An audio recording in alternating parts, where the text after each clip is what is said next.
नमस्कार। Big breaking bulletin में आपका स्वागत है। आपके साथ मैं हूं दीपेश जैन। इस बुलेटिन में हम बात करते हैं देश और प्रदेश की बड़ी खबरों की, सियासत की और सरकार से जुड़े फैसलों की। तो चलिए शुरू करते हैं खबरों का सिलसिला। और सबसे पहले बात दिल्ली में हुई एक अहम बैठक की। नक्सलवाद के मुद्दे पर दिल्ली में कई राज्यों की एक अहम समीक्षा बैठक हुई, जिसमें मध्य प्रदेश से मुख्यमंत्री डॉक्टर मोहन यादव भी शामिल हुए।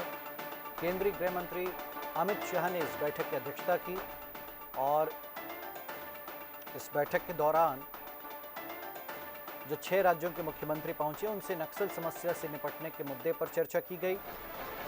और ये भी बात कही गृह मंत्री शाह ने कि 2026 तक नक्सलवाद को पूरी तरह समाप्त कर दिया जाएगा। साथ ही गृह मंत्री ने नक्सलियों से भी अपील की कि वो हथियार और हिंसा का रास्ता छोड़ें और समाज और विकास की मुख्य धारा में लौटें। तस्वीरें हम आपको दिखाते हैं।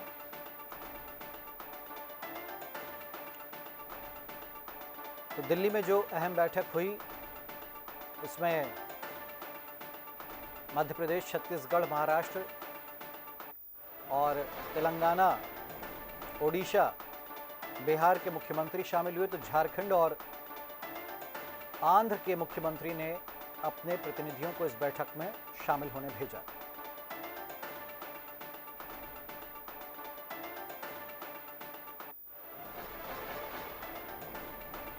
और चलिए इस खबर पर हमारे साथ एग्जीक्यूटिव एडिटर महेंद्र शुक्रमा जुड़ गए हैं।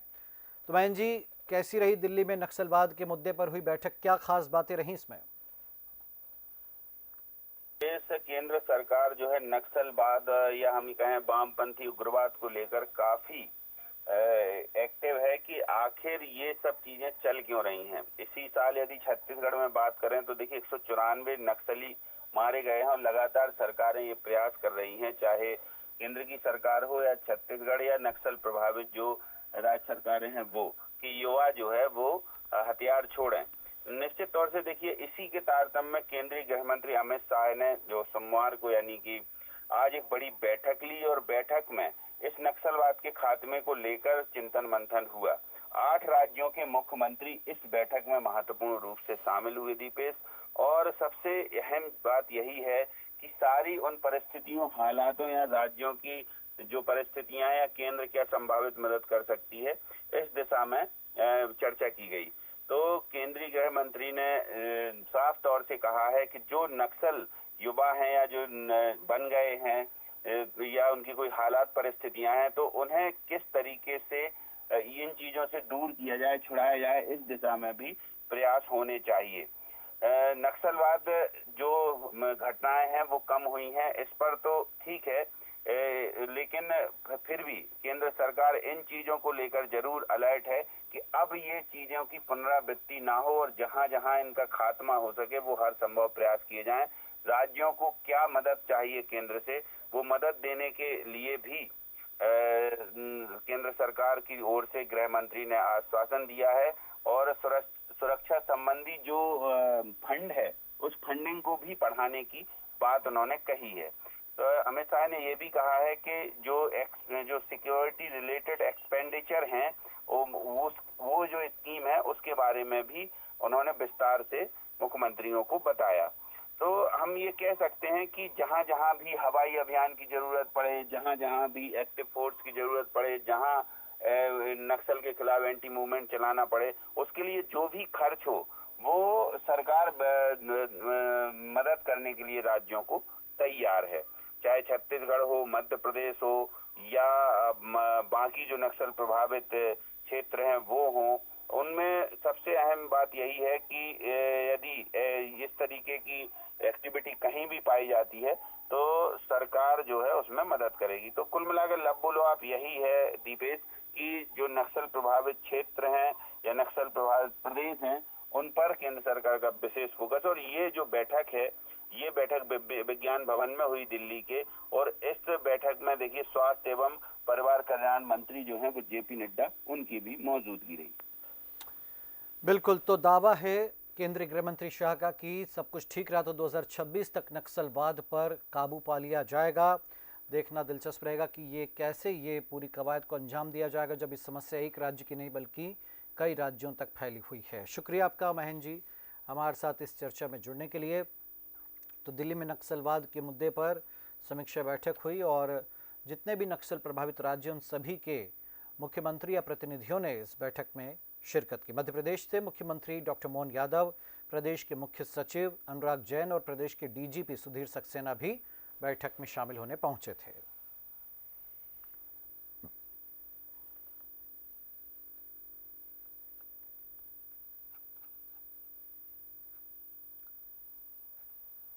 और चलिए बात अगली खबर की करेंगे। ग्राम विकास सम्मेलन का आयोजन होगा जिसमें मुख्यमंत्री डॉक्टर मोहन यादव शिरकत करेंगे। सीहोर के भेरुंदा में ये कार्यक्रम आयोजित होना है मंगलवार को और मुख्यमंत्री डॉक्टर मोहन यादव ग्राम विकास सम्मेलन में शिरकत करने पहुंचेंगे। तो लगातार अलग अलग क्षेत्रों का, अलग अलग शहरों का दौरा कर रहे हैं मुख्यमंत्री डॉक्टर मोहन यादव और इसी कड़ी में ग्राम विकास सम्मेलन का आयोजन भेरुंदा में किया गया है सीहोर के।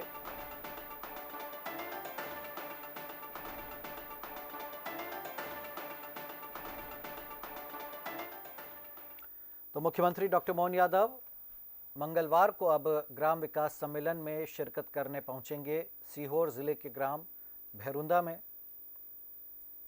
और निश्चित तौर पर इस मौके पर वे क्षेत्रवासियों को कई बड़ी सौगातें दे सकते हैं।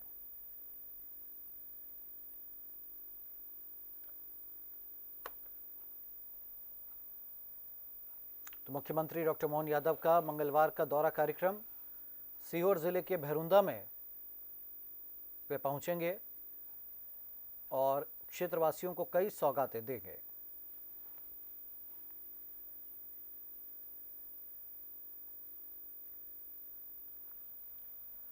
तो मुख्यमंत्री डॉक्टर मोहन यादव मंगलवार को सीहोर जिले के भेरुंदा में जाएंगे और यहां पर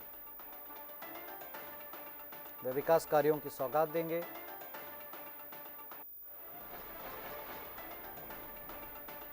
ग्राम विकास सम्मेलन का आयोजन किया गया है सीहोर जिले के भेरुंदा में।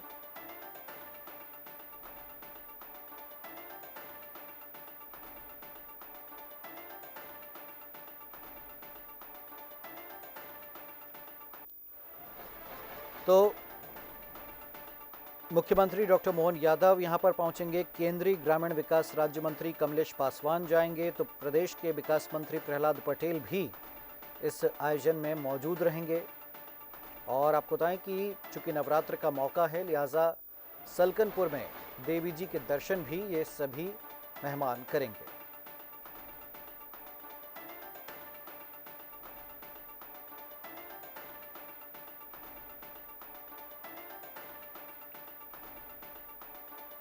तो केंद्र में नई सरकार बनने के बाद एमपी में कई परियोजनाएं स्वीकृत की गई हैं जिसकी सौगात सीएम डॉक्टर मोहन यादव देंगे। और चलिए इस खबर पर हमारे सहयोगी विवेक सिंह जुड़ गए। जी विवेक, कल क्या पूरा आयोजन रहने वाला है भेरुंदा में? बिल्कुल दीपेश, अगर हम बात करें तो मुख्यमंत्री डॉक्टर मोहन यादव कल सीहोर जिले के भेरुंदा पहुंचने वाले हैं और इस कार्यक्रम में केंद्रीय ग्रामीण विकास मंत्री शिवराज सिंह चौहान भी शामिल होंगे और इनके साथ ही अगर हम बात करें तो मध्य प्रदेश के ग्रामीण विकास मंत्री प्रहलाद पटेल भी शामिल होंगे। साथ ही केंद्रीय ग्रामीण विकास राज्य मंत्री कमलेश पासवान भी इस कार्यक्रम में शामिल होने वाले हैं। इस दौरान अगर हम बात करें तो मुख्यमंत्री डॉक्टर मोहन यादव तमाम बड़ी सौगातें भेरुंदा को देने वाले हैं और केंद्र सरकार की तरफ से और मध्य प्रदेश सरकार की तरफ से जो योजनाएं संचालित की जा रही हैं उन योजनाओं का अगर हम जिक्र करें तो पीएम जन योजना के अंतर्गत राज्य को 613 करोड़ की जो लागत से 803 किलोमीटर की लंबाई और 283 सड़कों को जो सौगात मिली है उसका भी कल मुख्यमंत्री डॉक्टर मोहन यादव शुभारंभ करने वाले हैं। यानी कि कह सकते हैं कि बड़ी सौगात मुख्यमंत्री डॉक्टर मोहन यादव वहां पर देने वाले हैं। ऐसे तमाम कार्यक्रम हैं जिसमें मुख्यमंत्री डॉक्टर मोहन यादव शिरकत करेंगे और तमाम सौगातें भी देने वाले हैं। मनरेगा के तहत अगर हम बात करें तो जो अभी तक 4,94,00,000 करोड़ के जो श्रम दिवस के माध्यम से सृजन किए गए हैं कार्य, उनकी भी बड़ी सौगात देने वाले हैं। राष्ट्रीय ग्रामीण आजीविका मिशन के तहत अब तक जो नई लखपतियां दीदी हुई हैं उनको भी बड़ी सौगात मुख्यमंत्री डॉक्टर मोहन यादव देंगे। जैसा हमने जिक्र किया है, चाहे वह केंद्र सरकार की योजना हो या फिर मध्य प्रदेश सरकार की योजना हो, दोनों ही केंद्र और मध्य प्रदेश सरकार की योजनाओं के समन्वय के साथ जिस तरीके से मध्य प्रदेश सरकार काम कर रही है और मुख्यमंत्री डॉक्टर मोहन यादव ने अधिकारियों को भी निर्देशित किया था। इसके पहले अगर हम बात करें कि केंद्र सरकार से समन्वय बनाकर अधिकारी काम करें और केंद्र सरकार की जो योजनाएं हैं उनका मध्य प्रदेश में ज्यादा और बेहतर क्रियान्वयन हो, इसका समन्वय बनाया जाए। तो कल यानी कि अगर हम बात करें दीपेश जी, तो बुधनी विधानसभा क्षेत्र है और बुधनी में उपचुनाव भी होना है, क्योंकि केंद्रीय कृषि मंत्री शिवराज सिंह चौहान ने वह सीट छोड़ी थी जब वह सांसद निर्वाचित हुए थे। तो बुधनी विधानसभा से वह निर्वाचित हुए थे विधानसभा के चुनाव के समय, और उसके बाद सांसद निर्वाचित होने के बाद उन्होंने सीट छोड़ दी थी। तो ऐसे में अब बुधनी विधानसभा को बड़ी सौगातें मिलने वाली है। और इस दौरान जैसा हमने शुरुआत में ही जिक्र किया है कि केंद्रीय कृषि मंत्री और ग्रामीण विकास मंत्री शिवराज सिंह चौहान भी शामिल होंगे, साथ ही केंद्रीय ग्रामीण विकास राज्य मंत्री कमलेश पासवान भी और मध्य प्रदेश के ग्रामीण विकास मंत्री प्रहलाद पटेल भी इसमें शामिल होने वाले हैं। और कल मुख्यमंत्री डॉक्टर मोहन यादव बड़ी सौगातें भैरुंदा को देने वाले हैं। चलिए, बहुत शुक्रिया इस पूरी जानकारी के लिए विवेक।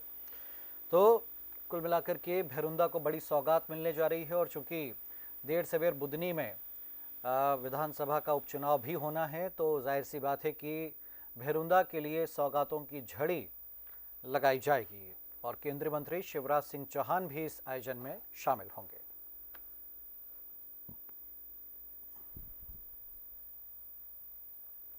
तो मंगलवार का दिन सौगातों भरा होगा भैरुंदा वासियों के लिए। और चलिए, कल का दिन बहुत अहम इसलिए भी क्योंकि जम्मू कश्मीर और हरियाणा के विधानसभा चुनाव के नतीजे कल आने हैं। जी हाँ, सुबह 8 बजे से वोटों की गिनती शुरू हो जाएगी और कह सकते हैं कि एग्जिट पोल के बाद उत्सुकता बढ़ गई है कि क्या एग्जिट पोल सही साबित होंगे या फिर नतीजे कुछ और रहते हैं, क्योंकि दोनों ही राज्यों में कांग्रेस को अच्छी बढ़त मिलती दिख रही है।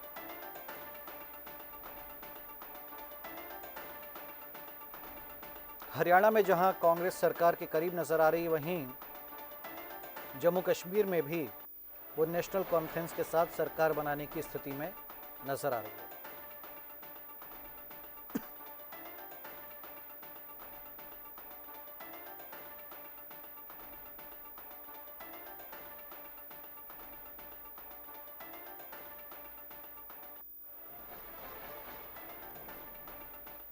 और चलिए, इस खबर पर हमारे साथ हमारे पॉलिटिकल एडिटर रवि अवस्थी जी जुड़ गए हैं। रवि जी, तो हरियाणा और जम्मू कश्मीर के लिए कल का दिन बड़ा ऐतिहासिक रहने वाला है, क्योंकि कह सकते हैं कि 10 साल बाद भाजपा की सरकार रहेगी या जाएगी।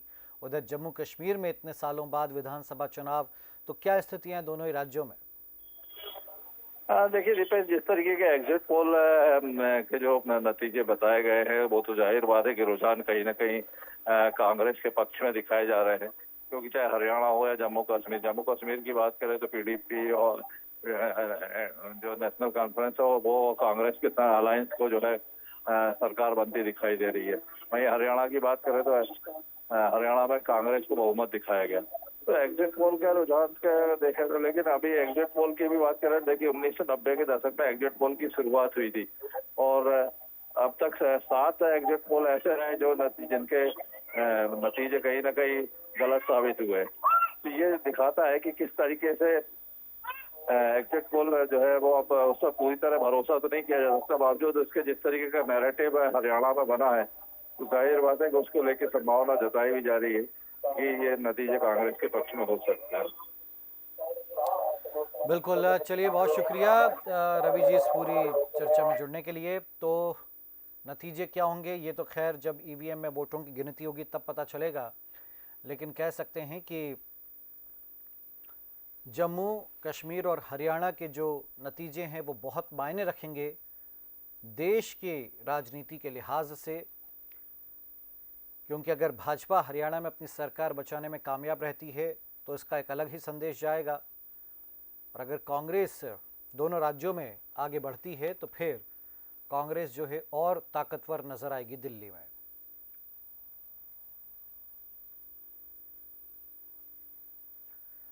चलिए, बात अगली खबर की करते हैं। झारखंड चुनाव के लिए बीजेपी की तैयारी तेज हो गई है। दिल्ली में झारखंड के बीजेपी नेताओं की बैठक हुई और झारखंड के कई मुद्दों पर इस बैठक में चर्चा हुई है। तो झारखंड के चुनाव प्रभारी हैं शिवराज सिंह चौहान केंद्रीय मंत्री, और दिल्ली में झारखंड के बीजेपी नेताओं की अहम बैठक, तैयारियां वहां तेज हो गई हैं झारखंड के चुनाव को लेकर के। और देखिए आप, तमाम बड़े नेता पहुंचे इस बैठक में शामिल होने के लिए। हमारे साथ हमारे सहयोगी आदर्श चौरसिया जुड़ गए। आदर्श जी, तो क्या तैयारियां हैं झारखंड को लेकर भाजपा की? देखिए दिवेश, आपको बता दें कि जिस तरह से झारखंड में आने वाले दिनों में चुनाव है और ऐसे में इसको लेकर एक बड़ी बैठक अब से कुछ देर पहले ही जो बीजेपी के राष्ट्रीय अध्यक्ष हैं जेपी नड्डा, उनके दिल्ली के निवास पर हुई है, जिसमें जेपी नड्डा के साथ ही केंद्रीय गृह मंत्री अमित शाह भी इस बैठक में मौजूद रहे। इसके अलावा झारखंड के जो कोर ग्रुप के सदस्य हैं वो तमाम लोग शामिल रहे, जिसमें से प्रभारी केंद्रीय मंत्री शिवराज सिंह चौहान, असम के मुख्यमंत्री हेमंत बिस्वा, भाजपा के राष्ट्रीय उपाध्यक्ष लक्ष्मीकांत वाजपेयी, वहां के प्रदेश अध्यक्ष झारखंड के बाबूलाल मरांडी और नेता प्रतिपक्ष अमर कुमार के साथ ही संगठन के जो महामंत्री हैं करमवीर सिंह, ये भी इस बैठक में शामिल रहे। तो इस बैठक में सीधे तौर पे आने वाले दिनों में जो चुनाव है उसको लेकर पूरी की पूरी रणनीति बनाई गई और जिन उम्मीदवारों को यहाँ उतारा जाना है उनके नामों पर भी यहाँ चर्चा हुई है।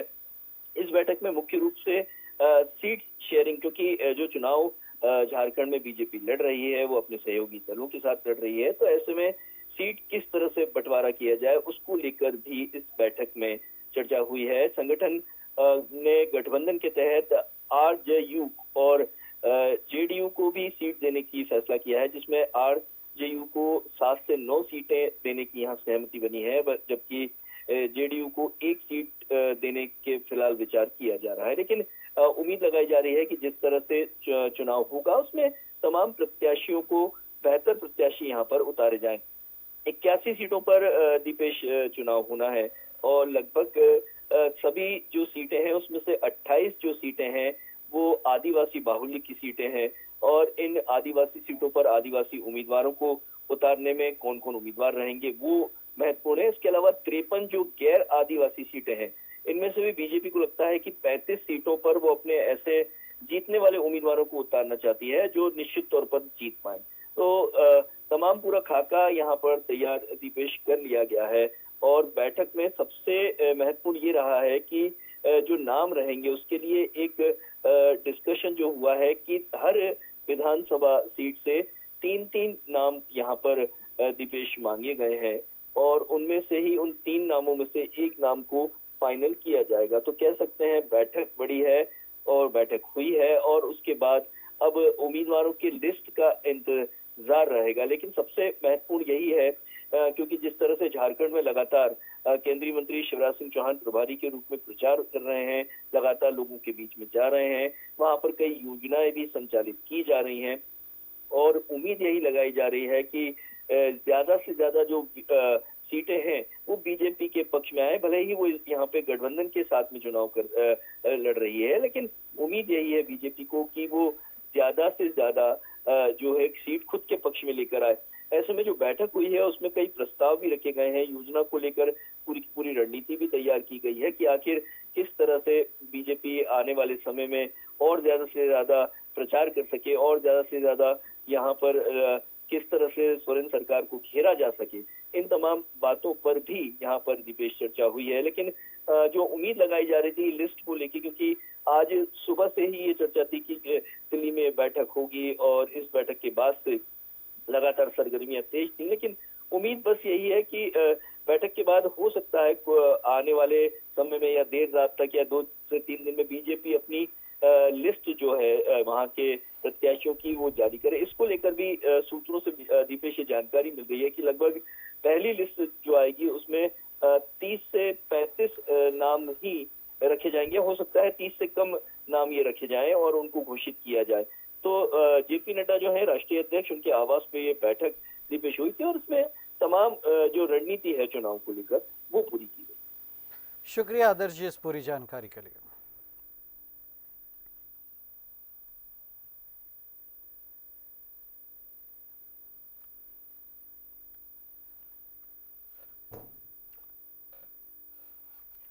चलिए तो इस बुलेटिन में फिलहाल इतना ही। आप देखते रहिए डीएनए न्यूज़। नमस्कार।